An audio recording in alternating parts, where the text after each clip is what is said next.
Last night inside the Honda Center, we crowned our first champion here at Four Continents. Today, 3 more champions, and it starts with the pairs free skate. That's a live look inside here in Anaheim, California, and we're excited to crown more champions today. It starts with the pairs, and then tonight, it is the men's free skate. Good afternoon, everyone, and welcome inside here to the Bridgestone Ice Desk.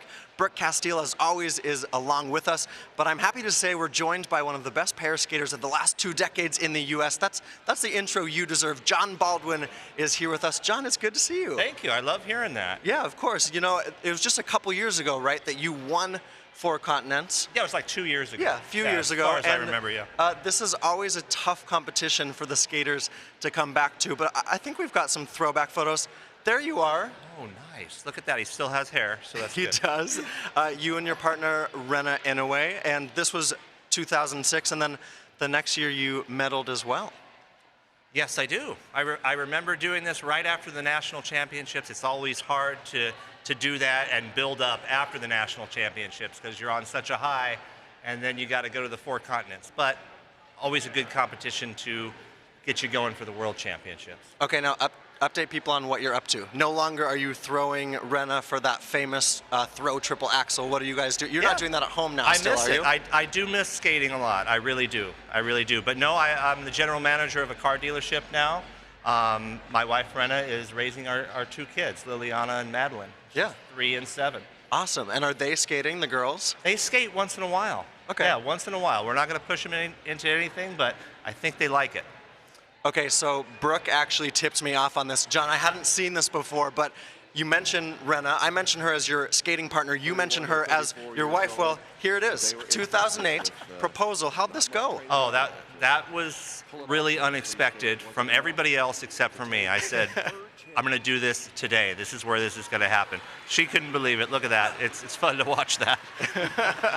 Yeah. Brooke, do you remember this too? I do. I was backstage. I think we skated right before you, maybe? Right after? I don't know, but I remember it clear as day. Everyone was like, wait, what's going on? What is it? Oh my God, he's down on one knee. It was great. And Rena and John were such a great couple on and off the ice that we were so excited when this happened. Happy for you guys, and thank you, bro. happy for you. You're welcome. What were the nerves like before the proposal versus a skating program? I mean, you were doing both at the same time. This is what's funny about it. I didn't think about the proposal at all. But after we skated and it went well, if it didn't go well, I wonder if I would have still proposed. I'm not sure. Okay. She may not have said yes. No, she's like, good. We're getting rid of this guy. It went well, and I said, I'm going to do it. I took a big breath, and I did it. Yeah. That's all I thought about it. Down on one knee. It's kind of how we were actually talking about this. You have to skate dumb sometimes, and obviously you trusted your gut there and you followed your heart, and it worked out pretty well. Absolutely. Yeah. After I was done, I didn't think about the skate at all. I thought about, now I'm going to propose to Rena. When was the last time you saw that video?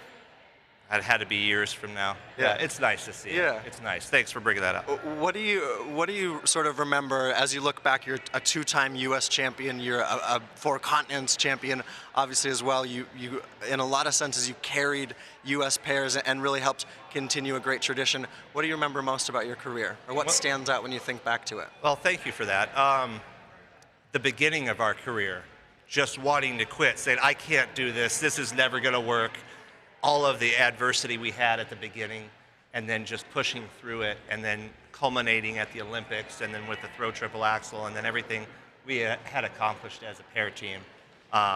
Being the top team for 10 years, never thought that was going to happen. So yeah. We'll always have those memories. You guys have some good memories together, Brooke, yeah, right? we did. John was senior before I was, and then when Ben and I came onto the senior scene, we really became good friends, and I felt like we were teammates. We traveled all over the world together. We competed against each other, yes, but ultimately you were a teammate of mine and helped us through a lot of ups and downs, and Ben and I always really looked up to Rena and John, and we're really grateful for all the memories we have together. Yeah, what did you feel like John was showing you or proving to you, because he came a little bit before your time? I mean, obviously you crossed over too. I feel like he gave me a lot of perspective on life and skating, just how to blend the two things, not to get too caught up in everything that you can in the skating world, and just feeling like I had a family when I traveled. Ben and I, we didn't have our parents come with us when we traveled internationally. We didn't have a lot of money, so feeling like you had family with you was always a big deal. I'm getting kind of emotional. Yeah, you are a little bit. That's okay. It was a big deal to me, and we have a lot of great memories. I never felt like John was a competitor of mine. Yeah. Yeah, John, we were promise definitely friends. I didn't set her up for that. We didn't plan that. We were definitely friends, Brooke and I, and if they had a hard time, we would try to console them, and vice versa. And Red and I always looked up to them. They had something that we didn't, a triple twist that we always emulated. We could never get to their level of that, but yeah, no, and I love this. We found this. Brooke actually sent it to me this morning. There you guys, 2007 World Championships. We see Meryl and Charlie. There's Ryan Bradley, Ben Augusto, and yeah, you guys have some good memories. That was in Japan. Yeah. Yeah, and that was Brooke and Ben's first World Championships, right? Yep. Yeah, very cool. So we're still in venue. All of you watching here inside Honda Center, you can come join us after the pairs free skate. We're going to be right here outside of section 208. Let's go ahead, John. We're going to check out the standings here. There's Kirsten Moore Towers and Michael Marinaro. Brooke, and I think unexpectedly they're in the lead, but they're going to come in with that pressure today, Brooke, and they're going to want to walk away as four continents champions. You know, it may be unexpected, but in a sense, it's not, because they do have a lot of experience. They are one of the top teams in the world, and I think this is where they wanted to be all season, and now they're finally there. And I think that they're probably going to be really excited about that and kind of just flow into the long program. What's the pressure when you're in first place after the short program? What sort of pressure do you take into the free skate? All of it. All the pressure. All the pressure. It's not like the old days when you would look at first, second, and third, right? Yeah. You look at points now. So from what I can see there, first and second, it's a tie. Yeah. Even first, second, and third, they're all close enough to be the winners. So you can come up from third and be first. Yeah, skating these days, there's not a lot of room for error. You really have to be on your game every single competition. And now with the new judging system, people move around a lot. It used to be, you're the top skater here, you're going to get the top spot. And now it's not so much like that. So there's definitely a lot more pressure. Yeah. A good example of that was the Olympic year. Retta and I were fourth in the short program. We had a disastrous short program, and we came up and we were able to win it. So that kind of shows you that new judging system. Yeah, to get you into the Olympics in 2006. Let's go ahead and check out the schedule here. The pairs free skate, it's about to come to you, and then we're going to be right back here, Ice Desk, section 208, inside Honda Center. Come and join us after. Later tonight, we've got a lot going on with the men's free skate. If you're watching online on Facebook and YouTube, stay with us. Those of you in the arena, guess what? It's back to Rusty Calf. Okay, very cool, obviously, to get a chance to chat to those people who are here inside with us. And let's stay actually on that theme of that 1-2, because we've got Sui and Han, the Chinese team, and we know the Chinese pairs program, they just reload year after year. But the fact that they're so close after that short program, they had the fall, obviously, on the side-by-sides. What are they going to have to do today, Brooke, to come out as champs? Well, I mean, they actually do have room for error. Even with that huge mistake, they are still basically, as John said, tied with the top teams. So I think that they're probably, their focus overall is Beijing 2022. And so right now, they've had an injury all season. Yeah, this is a big deal, this competition. Worlds is a big deal, but ultimately they want to stay healthy for 2022. So I think it's just to continue getting experience, work through some of these issues with injury, and try to, have a decent performance today. They don't need to be perfect, though. John, the Sui and Han, the Chinese pairs program, Sui and Han have sort of been a big part of that. But China just continues to bring out these teams, as you were skating, and in this generation too. Why are they so good? They continue to be so good. Just the perseverance, the drive to be the best. When I was skating, China was dominating. Seems like they're when they really first came onto the scene was when you were skating, when China really made that big push. Eventually they did, Brooke, but they were around for a long time. They were in the Olympics in '98, in 2002, and then 2006, and they kept going. So they have stayed together. That's why it works. Yeah, really building off of that. Now, it was a little bit of surprise with Kirsten Moore Towers and Michael Marinaro in the lead so far. Brooke actually had the chance to catch up with, they had a chance to speak with us after the short program. I think we can now hear from our leaders after the short program. Mike always tells me to control the controllable. We know that results are not within our control. So while our Grand Prix season was a little bit difficult because we were some close points away from a big goal of ours, which was Grand Prix final, but we can't let that affect us here. We have no say in what the judges think or what the other teams do. So we hope that if we put out our best performance, we'll end up somewhere where we want to be. Yes, today and tomorrow our goal is definitely just to focus on ourselves and do what we've been doing in practice and recreate that out there on competition ice. Just keeping things simple. And for them, they had a little bit of disappointment, John, because they didn't make, as Kirsten's saying, they didn't make the Grand Prix final. That was a big goal of theirs this season. But sometimes when you don't get a goal, it makes you hungrier later in the season as well. It does. I mean, the Grand Prix final is nice, but you want to focus on the big prize, which is the World Championships, and then building up to the Olympic Games. What were you so impressed with from them in that short program?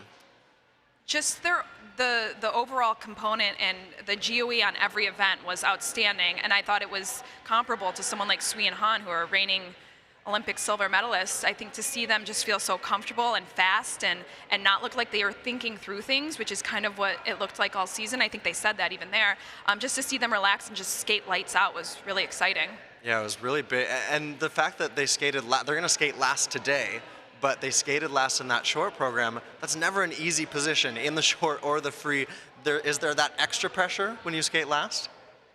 You want to skate last. Do you? Yeah. I didn't like skating last. Oh, I like this. Let's debate. Brooke didn't like skating last, but these top teams, to really get the excitement going, they're so experienced. I mean, they've been to the Olympic Games.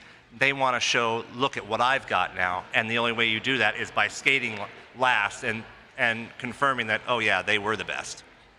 Well, Sui and Han, in the pair short program, they were not the best. They were not the top team. I think we've got some vision from their short program. And Brooke, this is a tough one for them because they come in, they only did Chinese nationals in the short. You could say maybe they're a little undercooked coming into this competition. Well, yeah, and I feel like when you do a short program, if you do a competition and you're not trained very well, usually you can squeak by and fake it in the short. You can't in the long. A pairs long program is, you know how hard it is. It's very difficult. And here's the fall right here. That is not a good fall. I mean, it's not like, oh, I shouldn't have fallen on that. That had no chance of being landed. It was a really tough skate for them. And I think that, you know, had they done well in the short, maybe they could have used the momentum to give them confidence into the long. But I feel like, you know, they're probably not super trained right now. She's been dealing with an injury, and the long program's definitely a daunting task when you're not feeling ready. How hard is it? She's had an injury, John, for most of this last year. They're just coming back. How hard is it as a pairs team in particular to come back when you've got one athlete that's been injured for a while? Physically, it's not as hard as you think, but mentally, it's hard because your partner is going to be wanting to baby that injury possibly. Yeah, and I think you're trying to find that balance, right? And for them, you felt like maybe she's just not in program shape right now, but they've still got so much good content in their free skate. Well, even with them not being in perfect shape, they're still unbelievable. They're one of the best teams, not just right now, but ever. And I think it's just going to take them a little bit of time to get back in shape. And I'm not worried about that at all. And I doubt that they are. Okay, so in third place is Peng and Jin coming into this free skate, but also the American teams. We talk about Kane and Leduc. We talk about Denny, Fraser, Kane, and O'Shea. Let's go ahead and check in on Kane and Leduc. This was a short program. John, they're coming off all that confidence from the U.S. Championships. It's a different level, though. At the international level, they felt like they were a little bit underscored. They were under-rotated on the triple loop. There's the triple twist. But this is a team that they've got some spunk there. He's got his beard.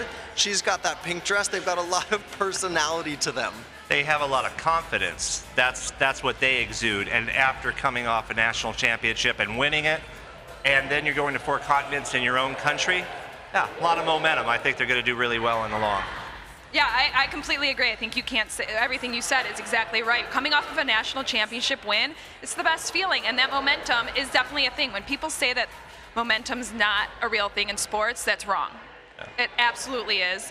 Riding a wave, it's the best feeling in the world, and I think that they're just going to continue to do that here. And I think hopefully they won't let maybe them thinking they got a bit of a low score in the short, hopefully they won't let that disappointment follow them today because they just need to focus on what they can control, how they skate, and you get the score you get. You can't control that at all. Just do your job out on the ice. Yeah, and I feel like maybe they feel like they have something to prove today. You also have Kane and O'Shea, who are in 5th place, and they're knocking on the door of the podium. Skaters on the ice for the first group in the pairs free skate. John, I'm going to ask you to recall that feeling of stepping out there for the free skate. There's a live look inside. What's the heart telling you as you step out there for the free skate? Well, you've trained for this moment. You know what you're going to do when you go out there, hopefully. If you don't know what you're going to do, then you got a problem. I think these teams definitely know what they're going to do, and they're very confident. Yeah, I usually don't know what I'm doing on Ice Desk. I just wing it. That we this all is do. my It's free fine. skate. What's one thing for you, Brooke, today, just to watch for, not just in this first group, but in the free skate overall for the pairs?